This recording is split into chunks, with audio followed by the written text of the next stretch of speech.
Welcome back to my channel Manoj sir coaching Bhabanipur.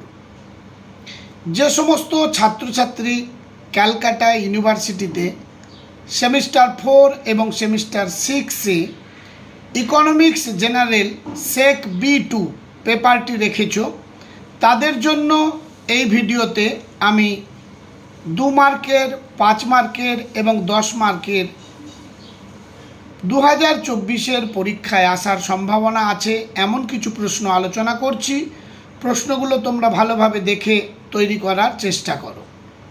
Economics subject general paper, যার বিষয়বস্তু হলো entrepreneurship and development. যারা এই চ্যানেলে নতুন তারা মনোজ স্যার কোচিং ভবানীপুর চ্যানেলটি সাবস্ক্রাইব করো এবং বেল আইকনটি ক্লিক করে রেখো। নতুন কোনো ভিডিও আপলোড করলে যদি তোমার প্রয়োজনে আসে তাহলে সঙ্গে সঙ্গে নোটিফিকেশান পেয়ে যাবে। এখন আমি আলোচনা করব 10 মার্কের জন্য প্রশ্ন। 1-এর দাগ, উদ্যোগের বৈশিষ্ট্যগুলি আলোচনা করো। তোমার মতে এর মধ্যে কোন গুণগুলি উদ্যোগ উন্নয়নে সহায়ক? প্রশ্নটি খুবই ইম্পর্ট্যান্ট। 2-এর দাগ, ভারতে উদ্যোগের ক্রমবিকাশ আলোচনা করো। 3-এর দাগ, উদ্যোগ এবং অর্থনৈতিক উন্নয়নের মধ্যে সংযোগটি আলোচনা করো। উদ্যোগ এবং অর্থনৈতিক উন্নয়নের মধ্যে সংযোগটি আলোচনা করো। নাম্বার 4, জেলা শিল্পকেন্দ্র এর কার্যগুলি আলোচনা করো। নাম্বার 5, ক্ষুদ্র ব্যবসার উন্নয়নের জন্য সরকার কর্তৃক গৃহীত পদক্ষেপগুলি লেখো। আপাতত আমি 5টা প্রশ্ন দিলাম 10 মার্কের জন্য তৈরি করতে, কারণ পরীক্ষাতে তোমাদের মার্কস ডিভিশনটাও বলে দিয়েছি। 2 মার্কের 10টি প্রশ্নের উত্তর দিতে হবে, 5 মার্কের 4টি প্রশ্নের উত্তর দিতে হবে এবং 10 মার্কের 4টি প্রশ্নের উত্তর দিতে হবে।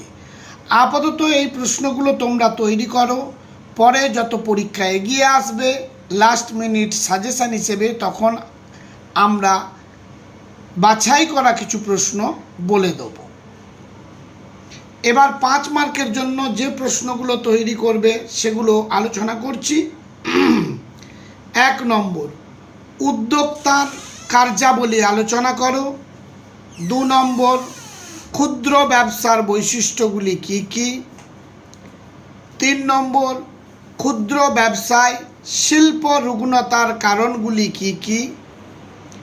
4 নম্বর, উদ্যোগের উপাদানগুলি আলোচনা করো। 5 নম্বর, ক্ষুদ্র ব্যবসায় বৃদ্ধির পর্যায়গুলি আলোচনা করো। 6 নম্বর, সাব কন্ট্রাক্টিং কি, এটি কিভাবে কাজ করে? আপাতত 5 মার্কের জন্য এই প্রশ্নগুলো তোমরা তৈরি করে ফেলো এক এক করে।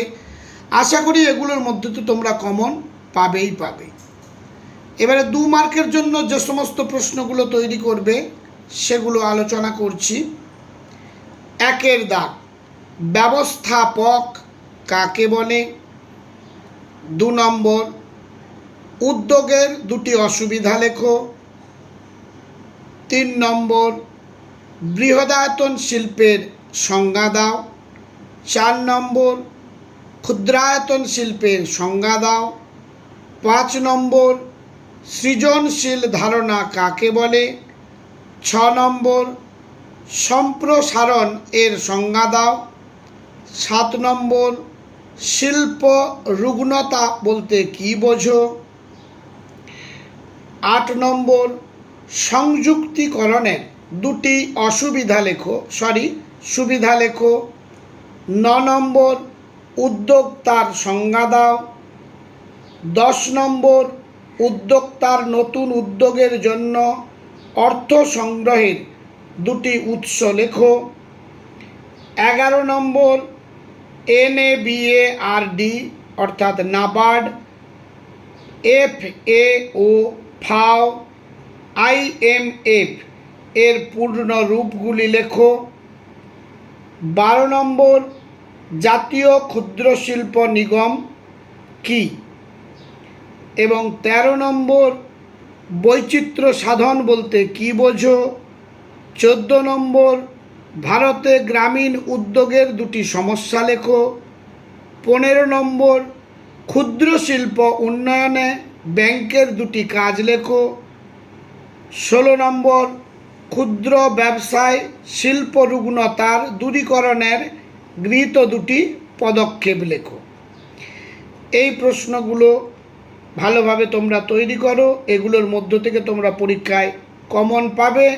ভিডিওটি প্রথম থেকে শেষ পর্যন্ত স্কিপ না করে দেখো, কারণ মাঝখানে যে সমস্ত কথাগুলো বলা হয়েছে সেগুলো তোমরা ভালোভাবে মন দিয়ে শুনবে।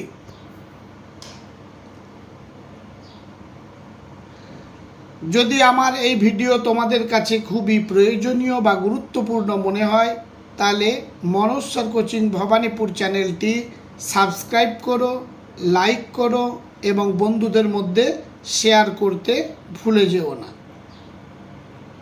আজ তাহলে এই পর্যন্ত।